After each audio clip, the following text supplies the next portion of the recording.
Anda masih bersama kami, Breaking News Berita 1 News Channel. Dan pemirsa, baru saja laporan dari reporter kami, Iwan Mulyawan, menyampaikan bahwa pagi tadi pukul 6 waktu Indonesia Barat, 2 pesawat jenis Hercules telah diberangkatkan untuk mengangkut 15 orang kru dalam satu pesawat untuk melakukan upaya pencarian.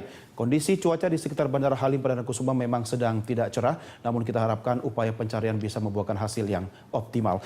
Pak Samsul Huda, dengan kondisi cuaca seperti ini, apa kira-kira dampaknya terhadap upaya pencarian?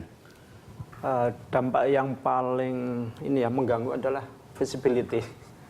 Jarak pandang ya, terbatas. Dengan kondisi cuaca bulan Desember, di mana udara sekarang ini kelembabannya itu cukup tinggi, sehingga ini akan mempengaruhi dalam hal ini visibility. Kondisi cuaca di darat dan di laut itu pasti berbeda, Pak?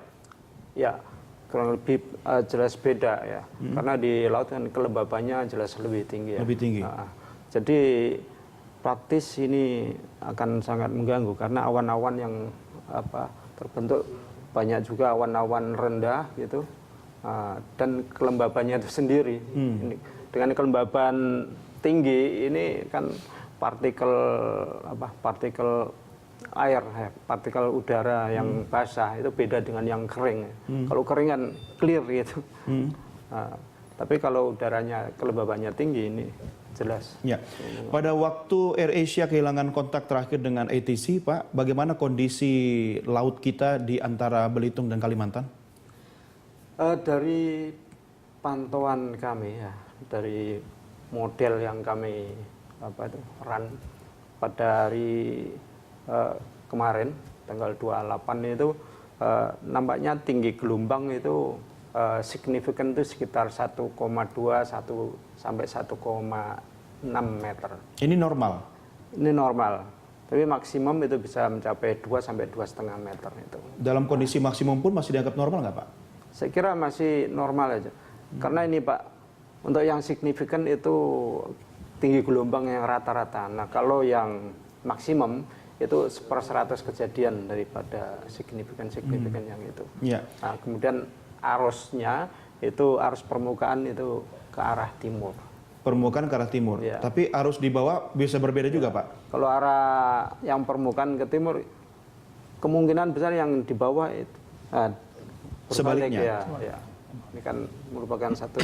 Arus bawah ini lebih deras, lebih kencang atau sama dengan yang arus di permukaan, Pak? Ya kurang lebih lah.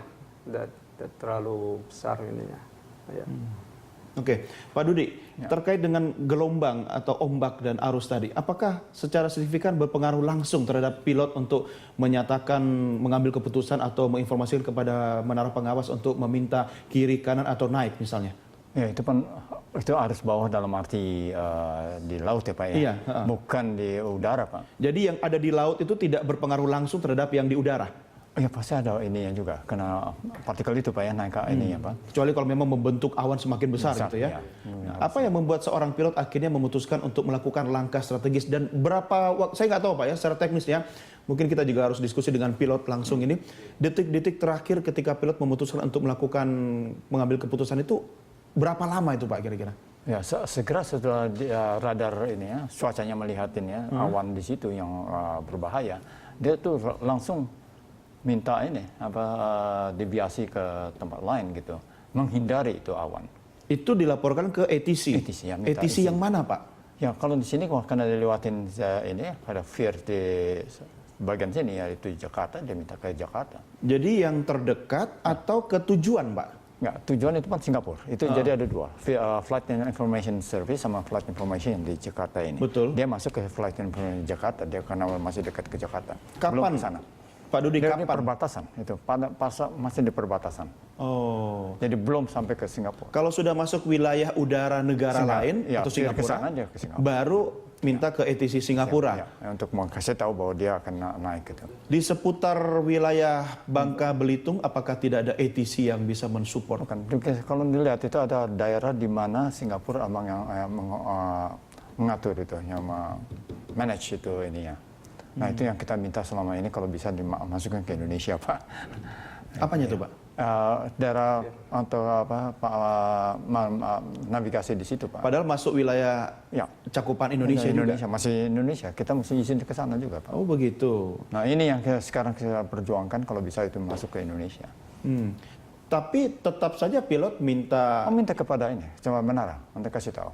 Oke. Nah, berapa lama Pak Dudi, menurut pengamatan Anda, respon yang bisa diberikan oleh petugas di ATC untuk menjawab permintaan seorang pilot? Saya kira bisa bilang instan ya, langsung ya. Saat itu juga. Saat itu juga. Apakah kapasitas operator memang diberikan kewenangan untuk Dia menjawab? ada. Kalau dia tahu ini, dia lihat juga di radarnya bagaimana, gitu dia bisa kasih ini otoritas untuk Saat itu juga. Saat itu. Apakah ada kebijakan-kebijakan khusus yang tidak boleh diputuskan oleh seorang operator di ATC? Yang sama saya Yang kalau harus ada misalnya oleh petugas tertinggi, supervisor atau mungkin kepala? Kalau itu terjadi, itu bisa menghambat juga karena bisa detik kemudian pesawat itu juga kecelakaan. Betul. Lalu apa yang membuat ATC belum bisa memberikan jawaban terkait permintaan izin naik ke 38.000 kaki? Nah, itu yang kita juga tanyakan kenapa gitu. Kalau waktu dia minta sekian ini kok belum? Kok lama Pak ya? Ya, lama gitu. Artinya pesawat untuk udah kondisi di pesawat dengan kecepatan seperti itu kan harusnya second by second ya Pak ya? Ya. Tidak dalam hitungan menit ya Pak ya?